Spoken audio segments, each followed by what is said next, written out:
Collectorate में मौजूद बहबूद माजूरीन भवन के अहाते में हेलेन किलर के मुजस्समे को नस्ब किया गया, जिसकी नकाबपोशाई रियासती वजीर बराए पंचायत राज, देही तरक्यात व देही आबी सरबराही और बहबूद खवातीन व अतफाल डॉक्टर सिद्दीक़ा ने अंजाम दी। इस मौके पर वजीर ने माजूरीन के मसाइल से वाकफियत हासिल की और कहा कि वजीर आला रेवंत रेड्डी की जेर क़यादत तेलंगाना हुकूमत माजूरीन की फलाह बहबूद के लिए बहुत ही संजीदा है। इस ज़िम्मन में रियासती हुकूमत माजूरीन के लिए 5% तहफ़्फ़ुज़ात फराहम करेगी। उन्होंने लोगों को माजूरीन के तय इम्तियाजी सलूक को तर्क करके बाइख्तियार बनाने में माविनत करने का डॉक्टर सिद्दीक़ा ने मशवरा दिया।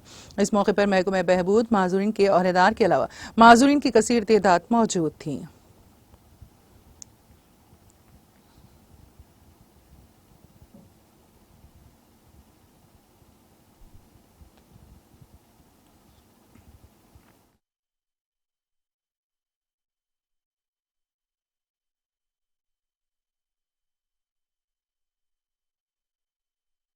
కానీ మానసికంగా వాళ్ళందరూ స్ట్రాంగ్ అంటే మంచి మనసు.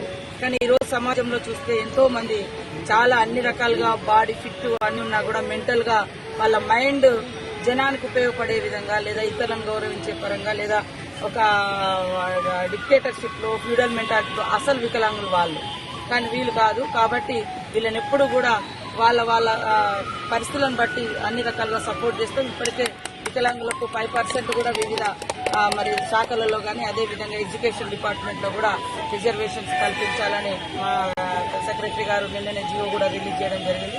కరుణ గారు కూడా ఈ సబ్జెక్ట్ అంతా ఎప్పటికప్పుడు చూస్తూ ఉన్నారు.